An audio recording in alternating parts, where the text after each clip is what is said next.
normally start this show, I don't know, by talking about people who moan, who whine, who complain about life.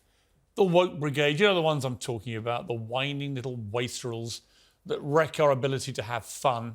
It's become fashionable to be fragile, trendy to be traumatised. There's validation in being a victim. And I know all about being a victim, by the way. I'm an Arsenal fan.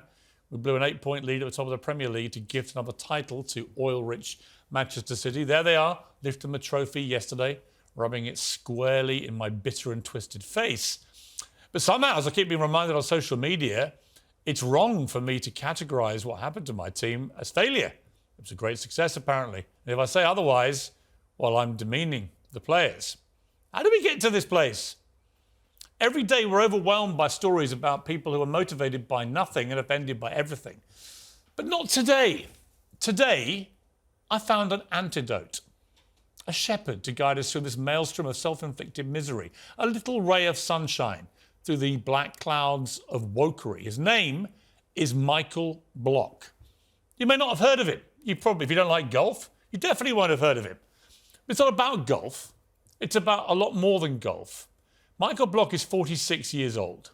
He's a club professional, just a journeyman club professional.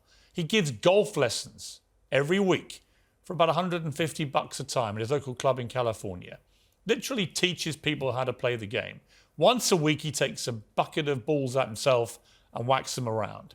Well, last week, he made the cut at a major PGA golf tournament, one of the top 4 tournaments in the world in golf. It was for the first time in his life, and he found himself rubbing shoulders with the superstars of the game. He didn't just make up the numbers. He did incredibly well, and on the last day, he found himself paired with Rory McIlroy, one of the greatest players in golf. Are you serious?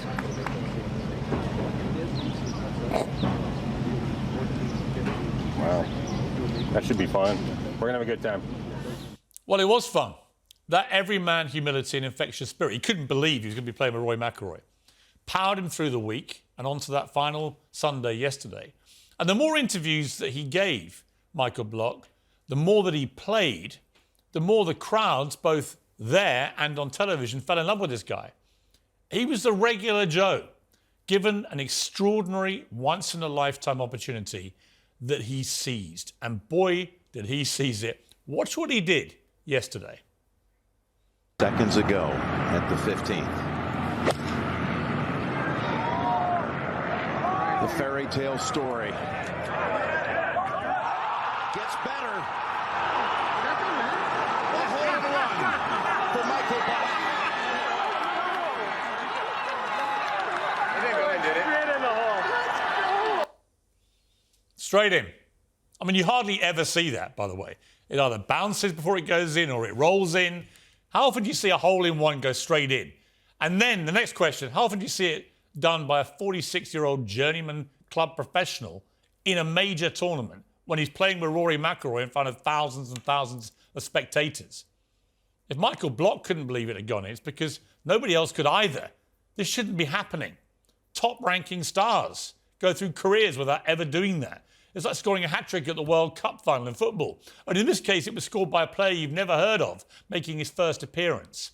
Well, friends and family watching his local club, where he normally works as a golf instructor, matched that of the thousands of spectators he's electrified all week. And to cap it all off, he then gave this remarkably moving summary of the week that I think reflected his very genuine gratitude. You said it yesterday that this was the best week of your life. What do you call it now? Thanks, Amanda. I appreciate you making me cry. It's amazing. I'm living a dream. I'm making sure that I enjoy this moment. I've learned that after my 46 years of life that it's not going to get better than this. There's no way. No chance in hell. So I'm going to enjoy this, and thank you.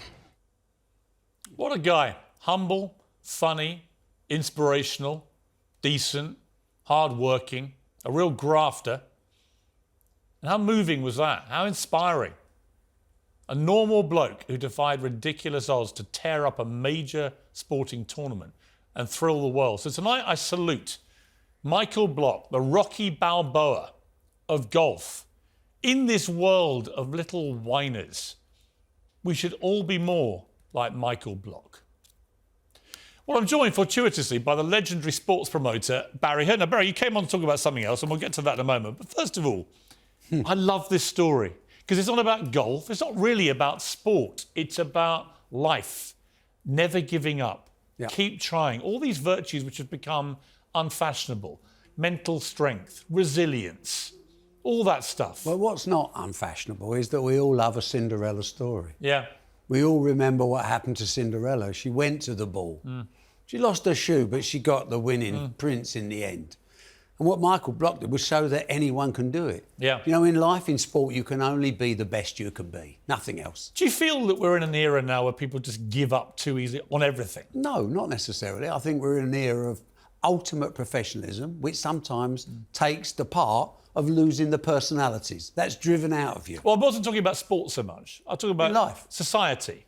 So it seems to me like your generation, right, would never give an inch about anything. No. You came from a grafter generation with a grafter mindset.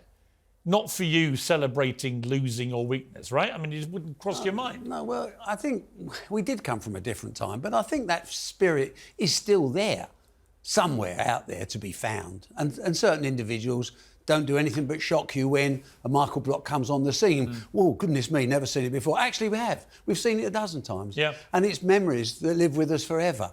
And that will live with him forever, but also, in a way, and I think in the state that golf's in, with the Live Tour on the one side, PGA on the other, we forgot what the game's about. It's about people like Michael Well, Block. it was interesting because Brooks Koepka won, obviously, and he's a Live Tour golfer. Rory McIlroy was pretty good to him, actually, and hugged him and congratulated him and didn't say much about Liv during this tournament. It looks to me like they're beginning to calm down, maybe do a deal. I think differently, Piers. I think they're all realise that this is a horrendous accident waiting to happen, that this Live Tour has actually reduced enormously the value of golf because of oversupply in the market. Golf doesn't rate particularly well on television, frankly. And the Live Tour has given an alternate broadcast opportunity to other broadcasters. I think they're all beginning to realise this is a lot of money involved. And for the players that draw in it, they've had some big signing on fees, etc.